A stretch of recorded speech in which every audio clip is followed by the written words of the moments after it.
स्वागत आहे तुमचं यश आराध्य यूट्यूब चॅनलमध्ये।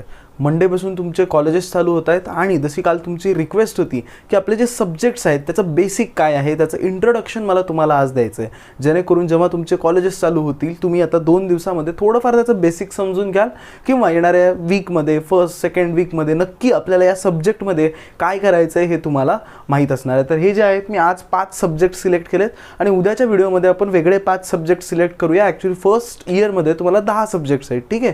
तर मी 5 सब्जेक्ट्स आता सिलेक्ट केले। नेक्स्ट व्हिडिओमध्ये आपण 5 सब्जेक्ट्स करूया आणि त्याच्यानंतर याच्यावर पूर्णपणे डिस्कशन्स करूया, ओके, की कोणता सब्जेक्ट कसा अभ्यास करायचा काय नाही। त्याआधी छोटीशी एक गोष्ट आहे की आपला जो कोर्स आहे तो 21 तारखेला लॉन्च होतोय, तुम्हाला सगळ्यांना माहिती आहे। माफी मागायची, काल इतके कॉल आले कोर्सबद्दल की दादा मला जॉईन करायचा आहे, कोणता करू, सी करू की पायथन करू। तर या रिलेटेड यावेळेस काय झालं, ॲक्च्युली मी वेगळा व्हिडिओ बनवूच शकलो नाही की कोडिंग कोर्स कसा असतो, काय करतो आपण, त्याच्यामध्ये किती लेक्चर्स असतात। त्यामुळे याच व्हिडिओच्या एंडमध्ये मी थोडेसे डाऊट सॉल्व्ह करण्याचा प्रयत्न करणार आहे। प्लस आज रात्री 8 वाजता मी अजून एक व्हिडिओ पोस्ट करेन ज्यामध्ये व्यवस्थित तुम्हाला एक्सप्लेन करेल ज्या मुलांना कोडिंग कोर्स जॉईन करायचा आहे त्यांना काय असणार आहे प्रोसिजर, काय नाही, सगळ्या गोष्टी मी तुम्हाला आजच्या व्हिडिओमध्ये एक्सप्लेन करेन। कारण उद्या आपले लेक्चर्स चालू होत आहेत, तर उद्याचा ॲडमिशनचा आपला नक्कीच लास्ट डे असणार आहे। डिस्क्रिप्शनमध्ये आणि अजून एक मला गोष्ट समजली की कित्येक मुलांना पेमेंट करण्यामध्ये प्रॉब्लेम येतोय की फोनपे वापरत नाही आहेत, काही मुलांचं फोनपेचा अकाउंटच नाही आहे गावाकडे असल्यामुळे ते होऊ शकतं। तर तुमच्यासाठी मी डिस्क्रिप्शनमध्ये माझा QR कोड दिलेला आहे, ठीक आहे। तर तुम्हाला सगळ्यांना आजकाल स्कॅन करता येतं, तर जरी ॲप तुम्हाला वापरता येत नसेल प्रयत्न करा की ॲपवरूनच कोर्स परचेस करायचा आहे। पण अशी कोणी मुलं असतील की ज्यांना ॲप आपल्याला वापरता येत नाही, तर मी गुगल फॉर्म एक दिलेला आहे, त्याच्यामध्ये माझा QR कोड आहे, बँक अकाउंट नंबर आहे, तुम्हाला जो कोणता कोर्स हवा आहे त्याच्याप्रमाणे तुम्ही तिथे पेमेंट करा। 24 तासामध्ये मी माझ्या साईडने तुम्हाला त्या कोर्समध्ये ॲड करून। पण सगळ्यांनी पहिला शक्यतो प्रयत्न करा की ॲपने कोर्स परचेस करा। ज्या मुलांनी ट्राय केला आहे पण जमत नाही ॲपमधून वापरता पण QR कोडने करता येतं त्यांच्यासाठी गुगल फॉर्म मी दिलेला आहे, ठीक आहे। आज आपण जो बोलणार आहे पहिले या सब्जेक्ट्सकडे जाण्याआधी मला छोटंसं एक हिंट देऊ देत तुम्हाला माहिती आहे आपण अभ्यास जेव्हा करतो तेव्हा 2 प्रकारचा अभ्यास असतो कोणत्याही विषयाचा। एक तो विषय आपल्या आवडीचा असतो किंवा नावडीचा असतो, ठीक आहे। म्हणजे अभ्यास म्हणून करणं प्रकार काय अभ्यासाचा की फक्त एक आता करावा लागतो, पास व्हायसाठी करणं अभ्यास असतो। आणि दुसरा एखादा विषय त्यात मार्क पडू न पडून आपल्याला तो शिकण्यामध्ये इंटरेस्ट वाटत असतो। मे बी काही जणांना फिजिक्स आवडत असतं, तर काही मुलांना केमिस्ट्री आवडत असतं, काही मुलांना मॅथ्स आवडत असतं, तर 10वीमध्ये काही मुलांना सायन्स आवडत असतं। त्या विषयामध्ये तुम्हाला किती मार्क पडतात हे मॅटर करत नाही, पण एक आवड असते त्याच्यामध्ये आपल्याला की ते शिकताना सुद्धा आपल्याला छान वाटतं, मग ते कोणीही शिकू आपल्याला आनंद वाटतो करताना। इंजिनिअरिंगमध्ये 40 सब्जेक्ट्स आहेत, तर 40च्या 40 सब्जेक्ट्स आवडतील अशातला भाग नाही आहे, पण काही सब्जेक्ट्स खूप इम्पॉर्टंट असतात। तर मी आजच्या व्हिडिओमध्ये हे पण तुम्हाला एक्सप्लेन करणार आहे की नक्की हे जे आता 5 सब्जेक्ट्स आपण आजच्या व्हिडिओमध्ये डिस्कस करणार आहे यातले असे कोणते सब्जेक्ट्स आहेत की जे फ्युचरमध्ये तुम्हाला लागणार आहेत आणि असे कोणते सब्जेक्ट्स आहेत की फक्त याच्यात तुम्ही पास व्हा, जेवढा काही क्वेश्चन आन्सर आहे तेवढ्यापुरता तेवढा अभ्यास करा आणि कसं का असं नाही विषयामध्ये पास व्हा, याच्यामध्ये एकदम एक्सपर्टीज बनायची गरज नाही आहे। सगळ्यात पहिली एक गोष्ट समजून घ्या, फर्स्ट इयर सगळ्यांना सेम आहे, बरोबर। तुम्ही कॉम्प्युटर इंजिनिअरिंगची मुलं असाल काय किंवा तुम्ही मेकॅनिकल असाल काय, कोणताही मुलगा असू द्या, ठीक आहे। सगळ्या मुलांना ऑटोमोबाईल वगैरे जी काही ब्रांच आहे फर्स्ट इयर अख्ख्या महाराष्ट्रामध्ये सारखं आहे, ठीक आहे। सिलेबस वाईज एखादा युनिट इकडे तिकडे बदलतो, पण ओव्हरऑल बघायला गेलं सिलेबस तर सिलेबस सुद्धा सेमच आहे। फक्त काय की आता PPS बद्दल बोला, कोडिंग बद्दल तर पायथन इकडे आहे आणि पुण्यामध्ये पायथन आहे सगळीकडे आणि बाकी अख्ख्या महाराष्ट्रामध्ये C प्रोग्रामिंग आहे। बाकी तसं बघायला गेलं तर मॅथ्स असू दे, फिजिक्स असू दे, केमिस्ट्री असू दे, सिलेबस वगैरे सारखाच आहे, फार असा मोठा फरक त्याच्यामध्ये नाही आहे। मग आपल्याला करायचं आहे काय समजून घ्या। मोस्टली काय होतं, तुम्ही कॉम्प्युटर इंजिनिअरिंग घेतली तरी सुद्धा तुम्हाला फर्स्ट इयरला मेकॅनिकल शिकायचं आहे, तुम्ही कॉम्प्युटर इंजिनिअरिंग घेतली असले तरी तुम्हाला सिव्हिल शिकायचं आहे, तुम्हाला मेकॅनिक शिकायचं ज्याचा ॲक्च्युली तुमच्या लाईफमध्ये काही उपयोग नाही आहे। तुम्ही मेकॅनिकल इंजिनिअरिंग घेतलेले तरी तुम्हाला इलेक्ट्रिकल इंजिनिअरिंग शिकायचे। म्हणजे काय की जे फर्स्ट इयर आहे ते आपल्याला आपल्या फील्ड रिलेटेड आहे अशातला भाग नाही आहे। त्यामुळे सगळेच सब्जेक्ट्स तेवढे इम्पॉर्टंट आहेत का, नाही आहेत। त्यामुळे हे जे 5 सब्जेक्ट आहेत, ठीक आहे, ऑल क्लिअर तर आपल्याला व्हायचंच आहे। मी कालच्या व्हिडिओमध्ये सांगितलं ऑल क्लिअर तर तुम्ही सगळे होणार आहेत। कित्येक मुलांनी मला काल प्रॉमिस सुद्धा केले की दादा आम्ही फर्स्ट सेमिस्टरमध्ये तुला ऑल क्लिअर होऊनच दाखवू, आनंद आहे। पण त्यासोबतच कोणता सब्जेक्ट आहे ज्याकडे तुम्ही पहिल्यापासून फोकस केलं पाहिजे जेणेकरून तुम्हाला फायनल इयरमध्ये त्याचा फायदा होईल, हेही आपण डिस्कस करूया। सगळ्यात पहिला सब्जेक्ट आहे फिजिक्स। आता फिजिक्स म्हणलं की तुम्ही 12वीचं फिजिक्स आणि इंजिनिअरिंगच्या फिजिक्समध्ये एक मोठा डिफरन्स सांगतो। 12वीच्या फिजिक्समध्ये नुसते डेरिव्हेशन्स होते, नुसते न्यूमेरिकल्स होते, इथेही आहे डेरिव्हेशन्स आहेत, न्यूमेरिकल्स आहेत, पण तुम्हाला आठवतं का फिजिक्स म्हणलं की काहीतरी अनएक्सपेक्टेड असं डोळ्यासमोर येतं। मला पण आत्ता जर 12वीचं फिजिक्सबद्दल काही विचारायचं झालं तर मी नक्कीच म्हणेन काहीतरी अनएक्सपेक्टेड. म्हणजे आपण अभ्यास कितीही करा त्याचं उत्तर निघेल का नाही याची गॅरंटी नाही आहे. इंजिनिअरिंगचं फिजिक्स तसं नाही आहे. समजून घ्या, इंजिनिअरिंगच्या फिजिक्समध्ये तेवढ्या युनिटमध्ये एक 10-12 थेअरी क्वेश्चन्स असतात, 4-5 प्रकारचे न्यूमरिकल्स असतात, जास्तीत जास्त 3 प्रकारचे न्यूमरिकल्स असतात.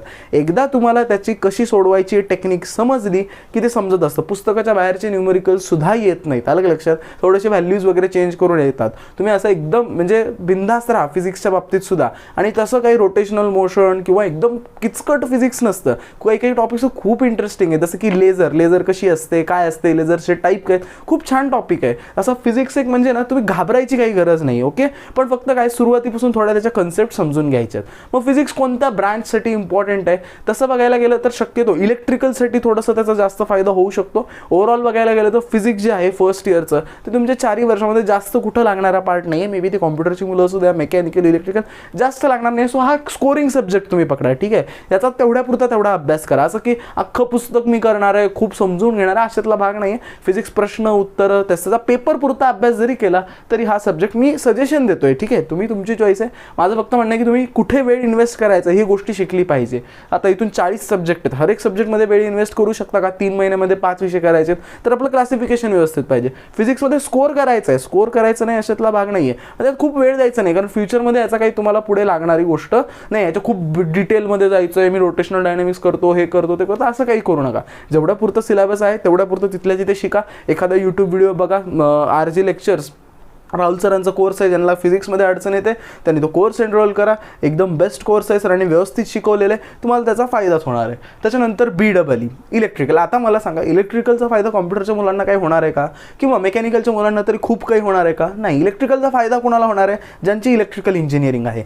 ज्यांची इलेक्ट्रिकल इंजिनिअरिंग आहे त्यांनी बेसिकपासून सुरुवात करा. एक ना एक लाईन व्यवस्थित बघा, कारण हाच तुमचा बेस आहे, बरोबर. त्यामुळे तुम्हाला हा सब्जेक्ट व्यवस्थित करणं आहे. बाकीचे ज्यांची ब्रांचची मुलं आहेत त्यांना वेगळं काही मध्ये करायचं नाहीये. मग दादा इलेक्ट्रिकलसाठी काय बेस आम्ही क्रिएट केला पाहिजे, आम्ही काय शिकलं पाहिजे समजून घ्या. इलेक्ट्रिकल जर तुम्हाला व्यवस्थित करायचं ना, ॲक्च्युली इलेक्ट्रिकलचा जो सिलेबस आहे ना तो खूप, जसं मी कालच्या व्हिडिओमध्ये सांगितलं, एकदम वायर काय असते, रेजिस्टन्स काय, इथून सुरुवात होतो. सो फार काही करायचं नाही आहे तुम्हाला वेगळं. पण जर तुम्ही तुमचे 12वीचे जे टॉपिक्स होते ना, कॅपॅसिटर असेल किंवा मग तुमचे 12वीचे टॉपिक्स होते की किर्चॉफ्स लॉ असेल, थोडं बेसिक गोष्टी, एक इलेक्ट्रिकल रिलेटेड बेसिक तुम्ही आत्तापर्यंत 9वी पासून जे शिकले ते फक्त एक दिवस बसून 1-2 तास बसून रिवाइज करा, ते इनफ आहे. आणि जसं जिथे जेवढा सिलेबस येतोय तेवढ्या पुरतं तेवढं करा. पण ज्या मुलांची इलेक्ट्रिकल ब्रांच आहे त्यांनी मात्र याच्यावर जास्त फोकस करायचा आहे. त्याच्यानंतर येतो विषय PPS म्हणजे कोडिंग. काही करता बेसिक ऑफ सी प्रोग्रामिंग, असे वेगवेगळी नावं आहेत. पुण्यामध्ये याला PPS म्हणतात, म्हणजे पायथन प्रोग्रामिंग. ओके, तर मग तुम्हाला याच्या रिलेटेड आता एक समजून घ्या. पायथन प्रोग्रामिंग दादा आम्ही मेकॅनिकलचे आहेत, मग आम्हाला काय फायदा आहे? आम्ही पण याला मार्कापुरतंच करावं का? नाही. कोणतीही कंपनी येऊ द्या ते हे विचारणार नाही की तुमचं फिजिक्स काय आहे, केमिस्ट्री काय आहे. कोडिंग टेक कंपनी जर तुमच्या कॉलेजमध्ये आली, आजकाल तुम्ही, मला माहिती आहे मी इलेक्ट्रिकलचं आहे तरी मी आज टेकमध्ये गेलो कारण माझा इंटरेस्ट होता. मे बी तुम्ही असे असाल की तुम्ही इलेक्ट्रिकल घेतलं आहे, मेकॅनिकल घेतलं आहे, सिव्हिल घेतलं आहे, तुमच्याकडे ऑपॉर्च्युनिटी आली 4th इयरमध्ये की मला टेक साईडला जायचं की कोर साईडला जायचं, तेव्हा तुमची इच्छा झाली की मला टेक साईडला जायचं आहे, तेव्हा मात्र तुम्हाला हा विषय लागणारच आहे. CS, IT, AI, ENTC ज्या टेक रिलेटेड ब्रांचेस आहेत त्यांचा तर हा पाया आहे, बरोबर, हा बेस आहे. ज्यांना हे येणार आहे त्याच्यावरच तुम्ही तुमची पूर्ण बिल्डिंग बांधत जाणार आहे. सो PPS सब्जेक्ट हा सगळ्यांसाठी इम्पॉर्टंट आहे. आता तुम्ही असं समजू नका की मी हा शिकवतो म्हणून इम्पॉर्टंट म्हणतोय, नाही. तुम्ही कोणालाही विचारा, कधीही माहिती काढा.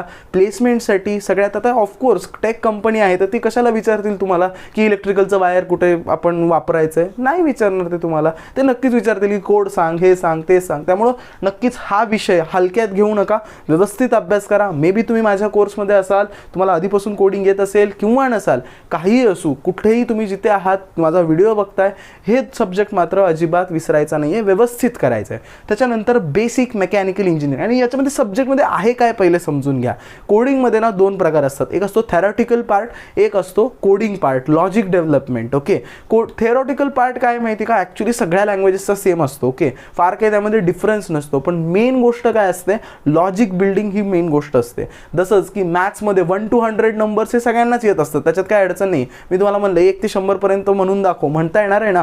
पण एखादं लॉजिक कधी आपलं डेव्हलप होतं जेव्हा आपण मल्टिप्लिकेशन शिकतो, ॲडिशन शिकतो, मग त्यानंतर आपण कोणतेही नंबर्स कसे सुद्धा अरेंज करू शकतो. याला म्हणतो लॉजिक बिल्डिंग. ते लॉजिक बिल्डिंग इम्पॉर्टंट आहे आणि मेन तिथेच आपण प्रॉब्लेम होतो आणि मुलांना प्लेसमेंटमध्ये त्रास होतो. त्यामुळे या सब्जेक्टकडे नक्की लक्ष द्यायचं आहे. आत्तापासून फर्स्ट लेक्चरपासून इथे थोडंसं लक्ष द्यायला सुरुवात ठेवा. मी कोर्समध्ये असाल नसाल हे सगळ्यांनी लक्षात ठेवायचं आहे. त्याच्यानंतर बेसिक मेकॅनिकल इंजिनिअरिंग BME सगळीकडे आता हा काय आहे. मग मे बी कॉम्प्युटरचा मुलगा असेल तरी त्याला तो अभ्यास करणंच आहे. ॲक्च्युली मुलांना हा कोर्स फार जास्त अवघड जात नाही, कारण त्यांची गाड्यामध्ये आवड असते. मग तुम्हाला गिअर्स काय किती प्रकारचे असतात, इंजिन किती प्रकारचे असतात, विषय तसा डिफिकल्ट म्हणता येणार नाही. पण काही जणांना हा बोरिंग वाटू शकतो. फॉर एक्झाम्पल मला जास्त गाडी वगैरे असं जास्त इंटरेस्ट नाही त्याच्यामध्ये, तर मला थोडासा हा सब्जेक्ट थोडासा बोरिंग वाटतो. पण माझ्या कित्येक मित्रांना हा एकदम म्हणजे असा त्यांनी म्हणजे अभ्यासच केला नव्हता. आणि खरं सांगू तर आम्ही सुद्धा याचा काही फार असा अभ्यास केला होता असं नाही. 7-8 दिवसामध्ये हा सब्जेक्ट तुम्ही कव्हर करू शकता.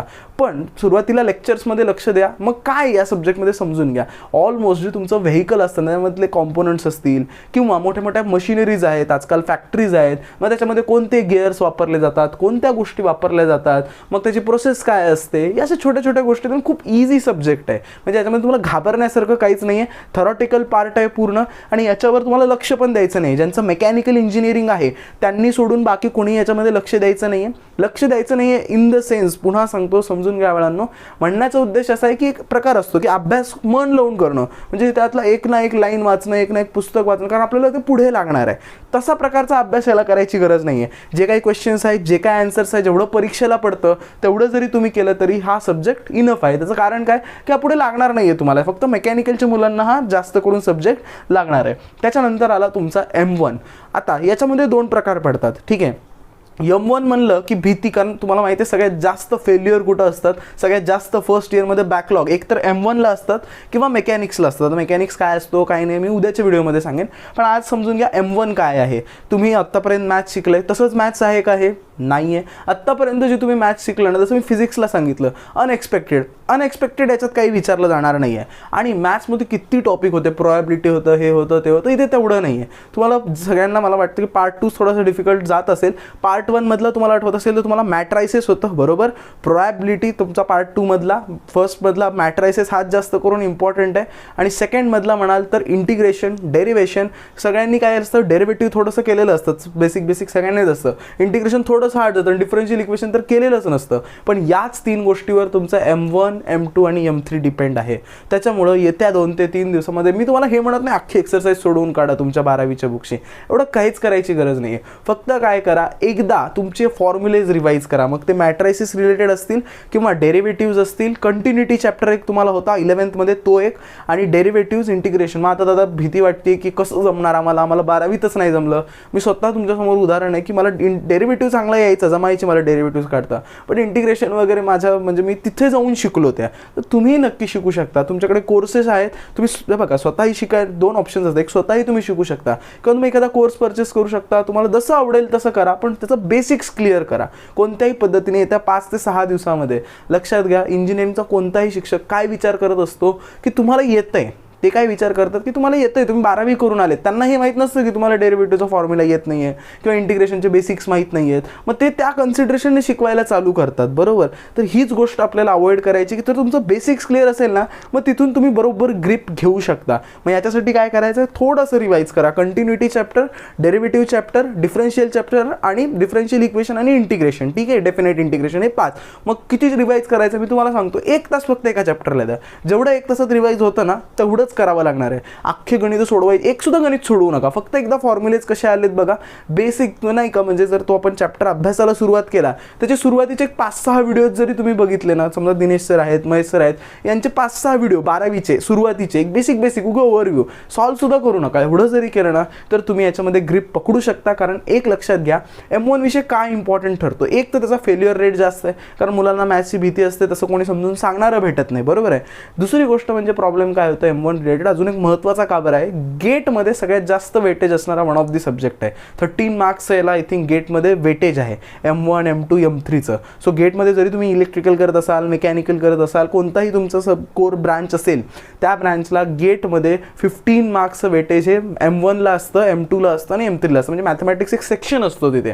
त्यामुळे पुढे जाऊन जर तुम्हाला गेट द्यायचे तर हा सब्जेक्ट तुम्हाला थोडासा मॅटर करतो. बाकी अदर एल्स तुम्ही फक्त अभ्यास त्या क्वेश्चन पुरता जरी अभ्यास केला, या क्वेश्चनमध्ये एवढ्या टाईपचे इंटिग्रेशन विचारले जातात, एवढं जरी केलं तरी हा सब्जेक्ट तुम्ही आरामात करू शकता. मग तुम्हाला एक गोष्ट लक्षात येते का की मला या सगळ्यावरून काय सांगायचं आहे, 11वी-12वी सारखी इंजिनिअरिंग नाही आहे. सगळ्यात पहिले ही गोष्ट कन्सेप्ट करा की इंजिनिअरिंग कशी आहे माहिती का, की जेवढ्या पुरता तेवढा अभ्यास करणं जास्त इम्पॉर्टंट असतं, कारण सिलेबस तेवढा आहे. तुम्ही 12वीमध्ये जेवढं केलं, 2 वर्षात जेवढं केलं तेवढं त्याच्यापेक्षा किमान जास्त तुम्हाला 6 महिन्यामध्ये करायचं, बरोबर. तर हर एक गोष्ट करणं पॉसिबल नसतं. त्याच्यामुळे तुम्हाला आयडेंटिफाय करायचं आहे की इम्पॉर्टंट गोष्टी कोणत्या आहेत आणि नॉन इम्पॉर्टंट गोष्टी कोणत्या आहेत. अभ्यासाचे मी जसं तुम्हाला सांगितलं प्रकार असतात, एक्झाम पुरता अभ्यास आणि कायमस्वरूपी अभ्यास. काही सब्जेक्टला तुम्ही फक्त एक्झाम पुरतं करा की त्याच्यामध्ये काय क्वेश्चन्स विचारले जातात आणि मला काय आन्सर लिहायचं आहे, तेवढ्यापुरतं तेवढं समजून घ्या, त्याची लिहिण्याची प्रॅक्टिस करा, मोर दॅन इनफ आहे, कारण पुढे तुम्हाला ते कोणी विचारणारच नाही आहे. पण काही सब्जेक्ट्स आहेत जसं की PPS आहे, जसं की M1 आहे, बाकी तुमच्या ब्रांच रिलेटेड जो सब्जेक्ट आहे जसं की इलेक्ट्रिकल, मेकॅनिकल, हा सब्जेक्ट तुम्ही तुमच्या सोयीने, म्हणजे ज्याची जी ब्रांच आहे त्यांनी तो सब्जेक्ट व्यवस्थित करा, लाईन बाय लाईन करा, हर एक क्वेश्चन त्यातलं समजून घ्या, हर एक कन्सेप्ट समजून घ्या, जेणेकरून पुढे तुम्हाला त्रास होणार नाही. पण आत्ता या क्षणाला शेवटी लक्षात घ्या, रिझल्ट बोलत असतो. तुम्हाला हे कोणी येऊन विचारणार नाही की तू फिजिक्सचा हा चॅप्टर सांग म्हणून, कारण फिजिक्स कशाला तुम्हाला तिथे पुढे लागणार आहे, कारण ते म्हणजे वेगळं फिजिक्स आहे. तुम्हाला जे आहे ते तिथल्या तिथे वेगळं शिकवलं जातं.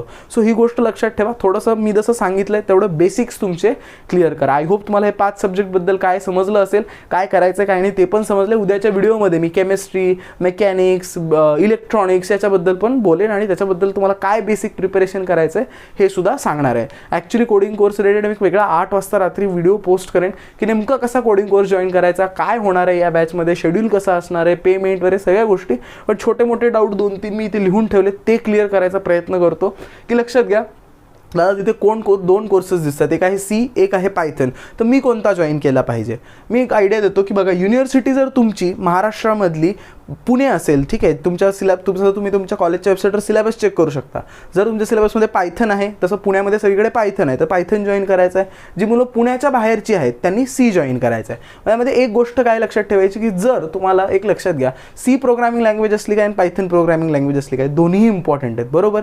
मग त्याच्यामुळे पायथन हा नेक्स्ट स्टेप आहे, खऱ्यामध्ये ॲक्च्युली नेक्स्ट स्टेप आहे. बेस हा C आहे. C वरून पुन्हा ह्या पायथन लँग्वेज निघालेल्या आहेत. ॲक्च्युली थोडी डिफिकल्ट लँग्वेज म्हणायला गेलं तर C आहे. पायथनचे सिंटॅक्स खूप सोपे आहेत, म्हणून ज्याला C येते ना त्यासाठी पायथन खूप अवघडच नाही आहे. त्यामुळे कॉम्बो कोर्स सुद्धा ठेवलेला आहे. ज्या मुलांना पॉसिबल आहे, ज्या मुलांची इच्छा आहे दोन्ही शिकायची, CS, IT, AI, ENTC, अशा मुलांना तर मी नक्की सांगेन, सगळ्यांनाच सांगेन की C प्रोग्रामिंग लँग्वेज आज ना उद्या तुम्हाला शिकावीच लागणार आहे. त्याच्यामुळे नक्की प्रयत्न करा की कॉम्बो कोर्स घेतला तर तुम्हाला त्याचा फायदाच होणार आहे.